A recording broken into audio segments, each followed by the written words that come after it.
વિભાગની આગાહી મુજબ ગુજરાત રાજ્યમાં અને ખાસ કરીને દક્ષિણ ગુજરાત અને મધ્ય ગુજરાતમાં આગામી 48 કલાક દરમિયાન ભારે પવન સાથે ભારે અને અતિભારે વરસાદની આગાહી કરવામાં આવેલ છે। હાલની સ્થિતિએ ઉત્તર ગુજરાતની વાત કરીએ તો મહેસાણા કે બીજા કોઈ ઉત્તર ગુજરાતના જિલ્લામાં એવી કોઈ અત્યારે કોઈ આપણને આગાહી મળેલી નથી। તેમ છતાંય આ બાબતને ધ્યાને રાખી અને મહેસાણા જિલ્લા વહીવટીતંત્ર ખાસ કરીને ડિઝાસ્ટર મેનેજમેન્ટ તરફથી સંપૂર્ણ તૈયારીઓ કરવામાં આવેલી છે। તમામ તાલુકા મથકે કંટ્રોલ રૂમ ચાલુ છે। વર્ગ 2 કક્ષાના અધિકારીઓની ત્યાં પણ એક નોડલ અધિકારી કરી નિમણૂક કરેલ છે। એ જ રીતે જિલ્લાનો પણ કંટ્રોલ રૂમ અત્યારે આપણો ચાલુ છે।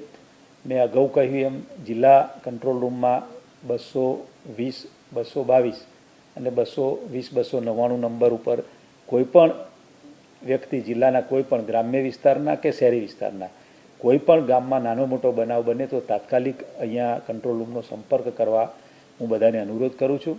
અને ફરી એકવાર મહેસાણા જિલ્લામાં ગ્રામ્ય વિસ્તાર કે શહેરી વિસ્તારમાં ક્યાંય કોઈએ પણ આજની સ્થિતિએ કોઈ આપણે કોઈ ખાસ વધારે વરસાદની આગાહી નથી। તેમ છતાં એક અગમચેતી અને તકેદારીના ભાગરૂપે વહીવટીતંત્ર તરફથી એક અપીલ કરવામાં આવે છે કે આપ સૌએ અનિવાર્ય સંજોગો હોય તે સિવાય બહાર ના નીકળવું એવી એક વહીવટીતંત્ર તરફથી અનુરોધ કરવામાં આવે છે। અને ક્યાંક વધારે પવનની વાવાની શક્યતાઓ છે તો ખાસ કરીને મોટા ઝાડ હોય, જૂના વૃક્ષ હોય, જૂના મકાનો હોય કે ક્યાંય બોર્ડ બેનર લાગેલા હોય તો એવા વિસ્તારોથી આપણે દૂર રહેવું જોઈએ એવી પણ એક અપીલ કરવામાં આવે છે। તંત્રએ તમામ તકેદારી કરી રાખી।